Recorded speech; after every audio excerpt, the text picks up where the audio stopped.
Hello, everybody, and thank you for tuning in to the Liberty Report. With us today is Daniel McAdams, our co-host. Daniel, good to see you. How are you this morning, Dr. Paul? Doing well. Good. Doing well. Good. Let's see if we have any problems out there that we can deal with. There's got to be a couple. Well, there was something in the news that caught our attention, and we're going to talk about whether our president deserves the Peace Prize, Nobel Peace Prize. That's a big thing. But, I thought this was maybe some casual guy with a MAGA hat on saying, "Oh, we ought to know it." But this is by a state official in Norway. Yeah. And so it's not exactly just a joke. But I'll tell you what, I thought it was a joke when Obama won the Nobel Peace Prize. So that makes a difference. If they can give it to Obama for doing nothing and not even being in office yet, what does the Peace Prize mean? There was a time when most people assumed that somebody negotiated a real peace and they deserve the effort. Yeah. But compared to Obama, I would say Trump has done pretty well. On trying to move the world toward peace. And some days he has his ups and downs, and some days we point it out, good, and then the next day we worry a little bit about it. Yeah. But I think when you look at some of the fundamentals that, the slaughter and the killing by the Americans, the American government, our government, versus the people that have been killed in our wars, it definitely very different. So I would say that is good. But at the same time, he's done some things that is very up in the air. He's got this peace treaty going. And we're not sure whether that's going to work out at all. But at least it's a design. But then you could go and say, well, what about that? Really, a bit of a peace treaty with Iran. That didn't move us in the direction of peace with Iran. But most people would say, well, that's different. Those people are terrible, and it's good that he's become more belligerent with China because those are really the evil people. So I guess you can pick at it, but since the Peace Prize isn't really as authentic as, say, giving it to Gandhi or something that really struggled and really made a dedication to moving toward peace, because that certainly has been things. This is something that will be in the news, but I think that it's worth thinking about, because what we want to do is move in that direction and recognize people who are truly working for peace, but there's always instead of what, or what's behind the scenes, what kind of peace. I was always told a long time ago when I was just entering politics, they say, the Russians, the Soviets, they always want peace. Why? They're not. But the thing of it is, they always want peace on their terms. Peace in itself has to be defined. True peace doesn't mean that you have to kill everybody that's against you. Oh, now we have peace. So, but it's an interesting subject, and of course we'll talk a little bit today about our foreign policy, and there's some money coming up, and they might not be getting as much as they thought, but we'll do that. Yeah, and, it's true that the Nobel Peace Prize has been cheapened and politicized, and I think the Obama situation was a classic. Everyone was so excited about this new president. It was a hangover because Bush had a bunch of horrible wars in his term in office that were disastrous. So they were very optimistic, and they jumped the gun and gave him a prize. There's no question about it. But this is a member of the Norwegian parliament, Christian Tybring Gjedde, and he's nominated Trump for the Israel-United Arab Emirates agreement, which, as you said, we're a little bit agnostic on. We'll see how that plays out, if it's really about peace. But here's what he had to say when he made his nomination. For his merit, I think he has done more trying to create peace between nations than most other Peace Prize nominees. Could be true. This same gentleman nominated him before, after he had a summit with Kim Jong-un. So this is the second time he's done. Here's something else that he said. It's hard to argue with this. Indeed, Trump has broken a 39-year streak of American presidents either starting a war or bringing the U.S. into an international armed conflict. The last president to avoid doing so was Peace Prize laureate Jimmy Carter. I'm not sure Trump is going to be super excited about being compared to Carter, but when you look at what Obama did after he got his prize, maybe it's an argument for holding off with Trump, but he did Libya 2011, he did Syria 2011, he did Yemen 2015, and all sorts of bombing everywhere throughout Africa and elsewhere, Somalia. So you're talking about a president that's killed however many hundreds of thousands of people, maybe, started a bunch of wars. That doesn't mean Trump has not been a big disappointment in many areas. He seems like he could have stopped some of these wars faster. He could have stopped Yemen faster. He could still stop it. He could have brought the troops home faster. He could have not bombed Syria on a lie. But, you know, taken on its face value, he hasn't really started any new wars. Now, there's a group that would have no sympathy for Trump getting the Peace Award, and that's the people who have this story going that Trump said very, very terrible things about the military. Oh, yeah. You know, that the military are a bunch of losers. And if you compare that to his language when he became president, boy, there was no more individual ever praising the military existed before. Yeah. So, but I don't think that story's been resolved yet on who said what when. But in a way, he's sort of capable of flipping off like that, like he did with John McCain. Yeah. Then again, there were a few people who thought John McCain was a loser. Yeah. You know, he was a warmonger, so he was the opposite. He was opposite of winning the Peace Prize, but I imagine he probably was nominated at one time. But then there's the question on whether General Kelly, who used to be an ally, is now not so friendly. Yeah. Maybe spreading these stories. But you know, this issue of criticizing like somebody like McCain or people who have died, you know, we all recognize, or at least a lot of us recognize, that sometimes the super praise for anything military is out of hand. You know, it's a society that you can't say boo to them, and everybody must praise them. And I can remember during the campaign, I was asked at a debate something about, you know, how you reflect on these people who gave up their lives. And they had a mother in the audience. We were supposed to respond to her, which was a real challenge for me because, you know, I saw it all as so senseless. And I said, it's not a reflection on their character and whether you yielded and to go there. It was more or less a challenge to the people who were at fault. And I think the real losers are the people who give us our foreign policy and send them over there. You know, we had some people in the 60s stand up and not go to war, and everybody knows I got drafted and I went, but I wasn't proud of that war or anything else. It was just the circumstance or stuff. And besides, I hadn't even thought all the issues through well enough. But to just blame the soldier isn't the whole answer. You have to blame the policymakers, and that's where the fault is. And that's why hopefully they can do a positive story and show all the positive thing that Trump did. And, you know, right now he's talking about bringing troops home, but some days he's going to bring troops home and then he doesn't bring them home. Right now he's talking about bringing all the troops home from Iraq, which is about time, you know. And that's one thing. Trump was, he deserves the credit for not supporting the war when all his buddies, you know, on Wall Street, they were supporting the war under Bush. So it's worth thinking about, but ultimately, you know, I think we have a little organization, the Institute for Peace and Prosperity. Yeah. So we'll do our best to argue the case for real peace. Real peace. Well, let's look at the next clip because you ended on this, and this is something that's happening today. The announcement that from Trump that we will reduce U.S. troops in Iraq and also in Afghanistan, almost cutting in half our troops in Iraq.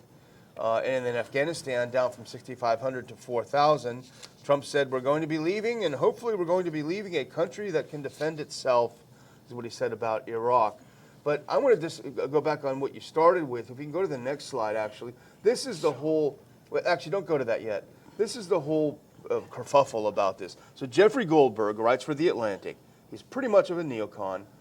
He wrote an article saying that Trump, unverified sources, anonymous sources, never named anyone. When Trump was in Europe, he didn't want to visit a French cemetery holding U.S. military fallen soldiers because he thought they were a bunch of losers and suckers. There was no evidence that he said it at all. And in fact, even Bolton, who hates Trump with a passion, came forward and said that's not what happened. He was not able to land at the cemetery because of weather. Nevertheless, they try to make it stip that Trump really hates our troops. And Trump, defending himself against this, he said, well, and actually we can put that up now. Here's what he said. Probably someone in the top brass maybe said it. He said, I'm not saying the military's in love with me. The soldiers are. The top people in the Pentagon probably aren't, because they want to do nothing but fight wars. So all those wonderful companies that make the bombs and make the planes and make everything else stay happy. And so that also set off a complete storm. Oh my gosh, he said it again. He disparaged our military again. No, he disparaged the revolving door between generals and even those lower down. The second they step foot outside of the Pentagon, they've quadrupled and quintupled their salaries and sitting on the boards of the military-industrial complex. So the idea that Trump saying that the soldiers like me, but the people who are getting rich off of these phony wars hate me, that is not disparaging the soldiers. And in fact, it reminds me, I did an interview yesterday about this where I mentioned the troops like someone who keeps them out of wars and doesn't like wars. That's why when you ran for president, you got more donations from the troops than all the other candidates put together. The troops don't want to be out there getting shot. They want to know they're fighting for America and for our defense, not for some ridiculous adventure. But I didn't get any donations from the military-industrial complex. Not even a what would penny. we do with you in office anyway? So, no, I think more people, to understand this history, should read Smedley Butler. Yes, exactly. He just wrote that great booklet after being part of this whole scheme of the money and the military-industrial complex and fighting for corporations. And that was 100 years ago when he did it, and then he made his discovery. I think his discovery was even before World War I. Yeah. It was the end of the 19th century that he wrote about this. So it's been around in the military-industrial complex, and it's amazing that he said that. I mean, he really went after him. And for us right now, if you put it together, it's really not inconsistent at all. It's if you have to mix it up a little, this is perfect. The troops versus the others.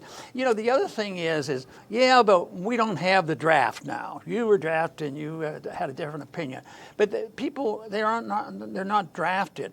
But you know what? Circumstances are such that there is a lot of drafting. I remember when the escalation came after 9/11, there were a lot of single mothers that had joined the reserves, to be a weekend warrior to protect the homeland. Yeah. And then they were called up, and it really was not what they expected. They didn't. I mean, they might have known it was possible, but their image was, I need the money. Yeah. I have my child to take care of. I'm going to stay at home. I can be here and work it out. And they get shipped overseas. So this is a different type of story when people go in for a non-patriotic, in a negative sense, patriotic reasons. People don't go in there to fight these wars. That's why. They used to say, why are they sending you money for the campaign?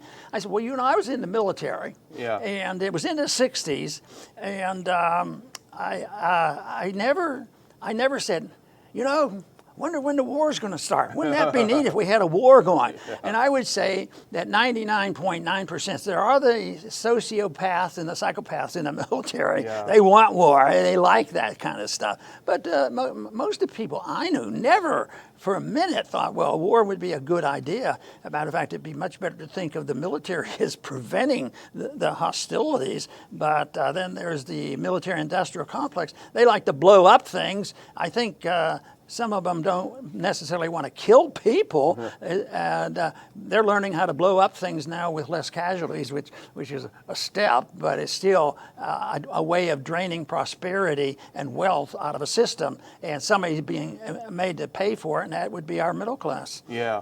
Well, I think there's reason to be skeptical of the Atlantic article, and that's where this article was published suggesting that Trump thought our troops were suckers. First of all, the Atlantic is owned by the widow of Steve Jobs, and she is a mega donor to the Democratic Party. She's given, I think, $500,000 this cycle alone. So you have politics in there that's interfering with news reporting. I have no doubt about it. And the other issue is the neocons flocking to Biden. We've seen dozens and dozens and dozens of frustrated neocons flocking to Biden's camp saying he's going to be a lot better for us. And it's not because they want to keep America safe. But I think, a really good point was made by the president's son about this whole kerfuffle. And let's put this up. This was a tweet that he did, and I think this is a pretty good idea. If you want to end the endless wars immediately, put a permanent moratorium on retired generals serving on the boards of defense contractors. We would be out of Afghanistan by Wednesday. I would only add to that, Dr. Paul, also keep them off the news as experts because they don't belong there. That's for sort of reminds me of how the switch goes with the FDA and the doctors and the drug companies. But you know, there was this proposal. I guess the Senate might have passed it, a stimulus bill, and they actually excluded.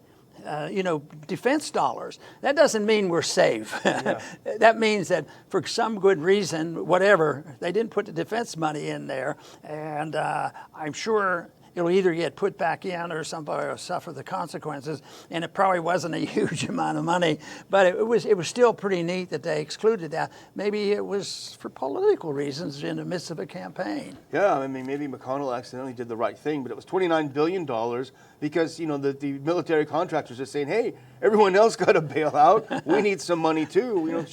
You want some money? We need some money. So, and actually, Colonel McGregor sent this over to me this morning, and we looked at it and said, this is probably good.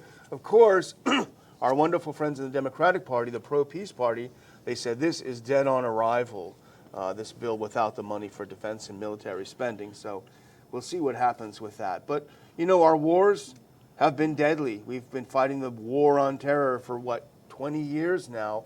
And you brought an article up this morning we talked about that shows the destruction in the wake of this totally useless war. Yeah, and they have numbered since 9/11, which things got really rolling with our interventions in the Middle East, a chance to remake the Middle East, just like we had in 1917. Oh, let's get into this war. Yeah, I hear they're going to divide up all that land in the Middle East. We better get into that.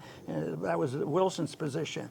But it is estimated now there are 37 million displaced people on our war on terrorism. Well, are you for terrorism? Aren't you against terrorism? Yeah, well, they always say you can't really define it. Terrorism is a tactic that people use.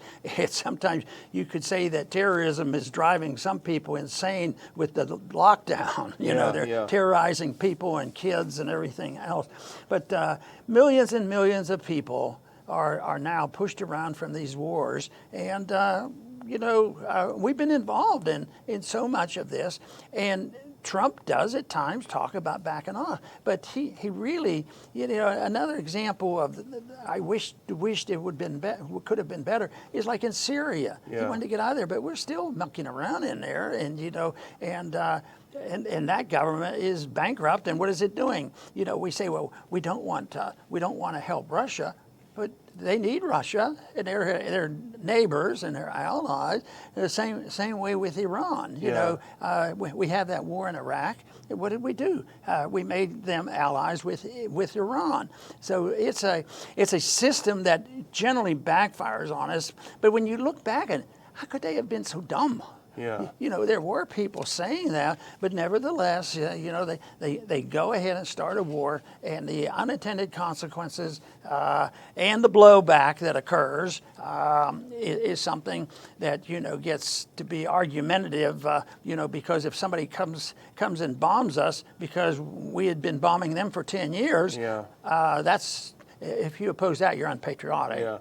But to make the point that overall policy is pretty important in the way things go in the movement toward peace and the special interest, the military-industrial complex, and all of these efforts, and the wiping out of the middle class because it's all paid by debt, and that's a major source of it, and it just isn't worth it. We lose our financial position, and we lose our position in the world, and it doesn't help our defense. It hinders our national security, but nothing changes.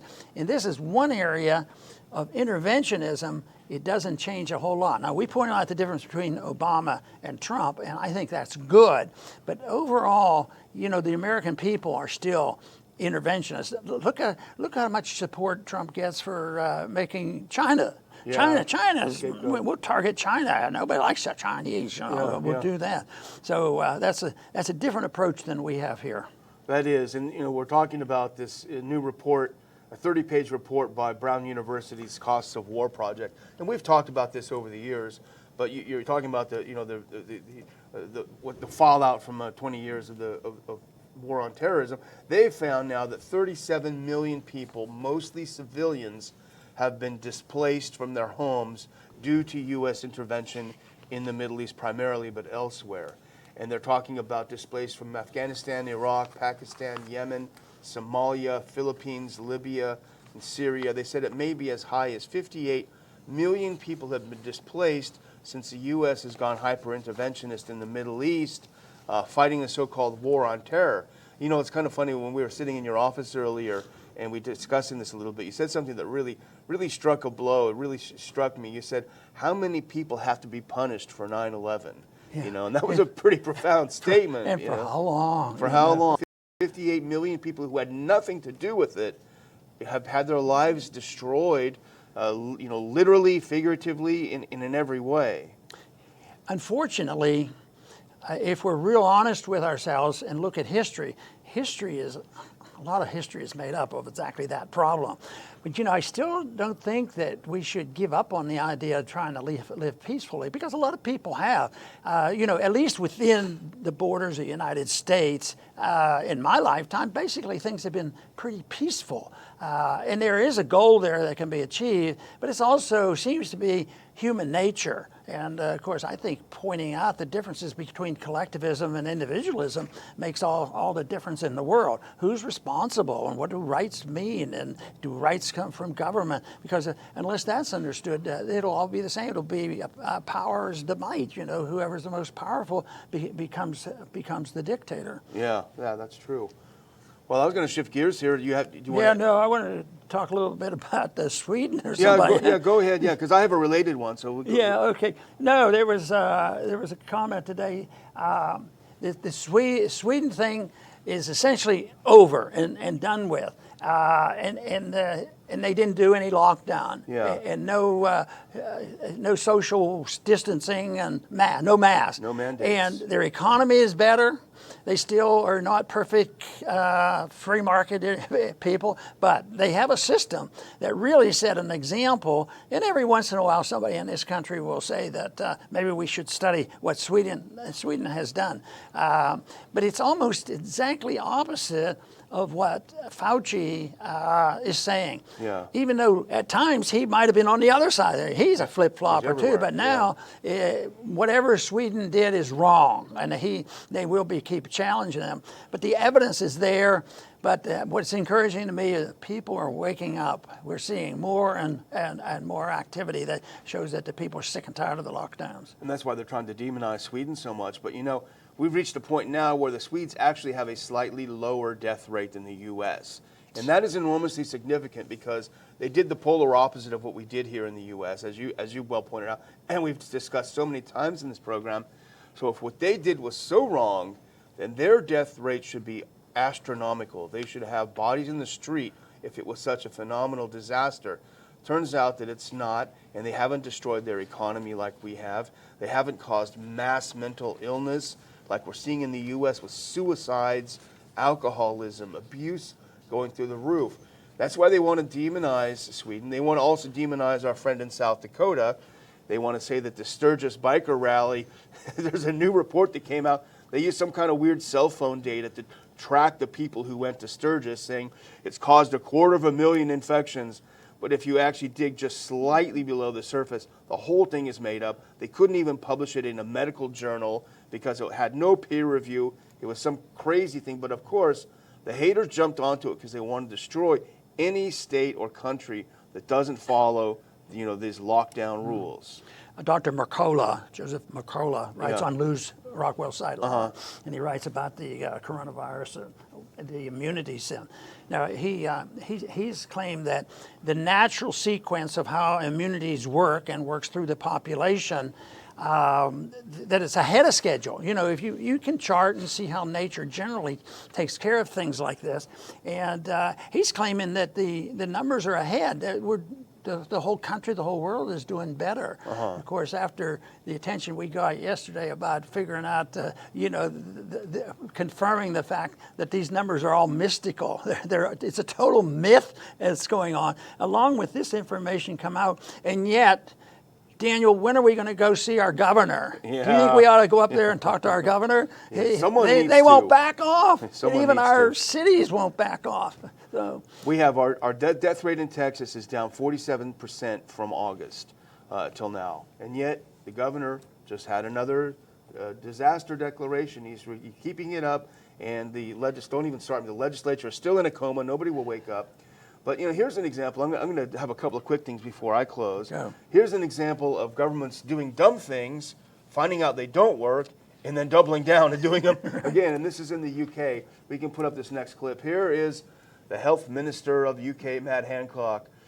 Boris Johnson's government bans gatherings of more than 6 people in England as coronavirus cases rise. Here's what's going into effect in the UK. Let's go to the next one. Now, all of a sudden, maximum social gathering, 6 people. Indoor, outdoor, private homes. You can't have a bunch of people over. Pubs, restaurants. People will be encouraged to break up in larger groups. And the police will break up the groups and issue fines of £100. Will double on each repeat offense up to £3,200. You see this and you think, oh my goodness, they must be dropping like flies in the UK. What a disaster. Let's look at the next slide. It's not happening that way. Look at the cases. Oh yeah, they're getting more cases because they're testing like mad. But look at the deaths in the UK. Virtually non-existent, virtually gone. And I want to finish, Dr. Paul. Thanks to Alex Berenson on Twitter, who people should follow. This really shows, this is something if a psychiatrist were with us or a psychologist, he would say this is insanity. Let's look at this. This is from the Washington Post. This isn't some weird blog or something. This is from the Washington Post. My extreme anti-COVID routines, sterilizing my eyelids and soaping my nostrils. Go next. This is a real person. She's the author of 26 books, Paulette Cooper Noble. Here's what she does. You may think you're totally safe because you wear a mask and gloves during the pandemic, but do you put alcohol up your nose and antiseptic on your eyelids when you come home? Having little to do these days but wait for the coronavirus to spread, I take what might seem like excessive precautions. It's not because I don't follow the science, it's because so few others are taking any precautions at all. And one more slide to show what she does. I have delivery people put all items down a few feet from the door, and I bring them in after. I put the bags in the sink, take the food out, spray antiseptic in the sink, on the door jamb, the refrigerator handles I touch to put things away. I then wash my hands, face, nose, and eyes. When I come into contact with a person, I hold my breath and turn my face away, regardless of whether they wear a mask. This is... I don't even know what to say about it. Do you think she's a happy person? I think she's probably very miserable. Yeah. And the only advice she should say, get a life. Get a life. She's already died, Yeah, you know, in a spiritual and social sense. I mean, she's so consumed with something that doesn't exist. But, you know, when they proposed the idea for the British to have no more than 6 people, well, I wonder if this is true. I wonder if he's done a double-blind study with 7 people. Yeah, exactly. Did he do a double-blind study? Oh, we know if there's more than 6, we have this number of people that are going to die. Where are we going to put them? They won't even fit on the chart. There's no room. They're all getting better. Yeah. So anyway, I think it's... I think the good news is out there is that the epidemic is never really that bad, and it's over. And this is strictly a public relations thing. And I think the good thing about that is they might wake up. Maybe it'll be, hey, time to wake up. Yeah. And hopefully it's very contagious, and people say, hey, you know, we don't need to be doing this. So that's what we want to contribute to, is wake up the people, because they don't need to do a lot of this. And it's the rejection of individual responsibility. This whole idea that they're going to come in and they get violent and walked up to people in the street and they want to hit people who won't have a mask on and just really cause trouble. So they never asked the question, and the question they should answer is, will you have a mask on? Yeah, I have a mask on and you should too. Why? Well, I don't know why you have to. Well, you have a mask on, so you're protected. You're safe and secure. And when the vaccine comes out, you can take the vaccine. So You're not inhibited from doing anything. You're the one that's inhibiting me from living my life. And we happen to think you're completely wrong. We happen to think that in good medicine and individualism is a much better way than the bureaucracy and government authoritarianism and profiteering, and all these things are just so harmful for the whole society. And that's why we're in the mess we're in right now. When you look at our streets and you look at the finances and all the problems we have, yes, there's a way to get out of this, but right now it isn't clearly seen, because it means we would have to reject the bureaucratic, institutionalized approach to running our lives and running medicine and everything that we do. And we'd like to encourage people to look at the issues that we face and decide that freedom is a much better solution than the authoritarians give us from D.C. I want to thank everybody for tuning in today to the Liberty Report. Please come back soon.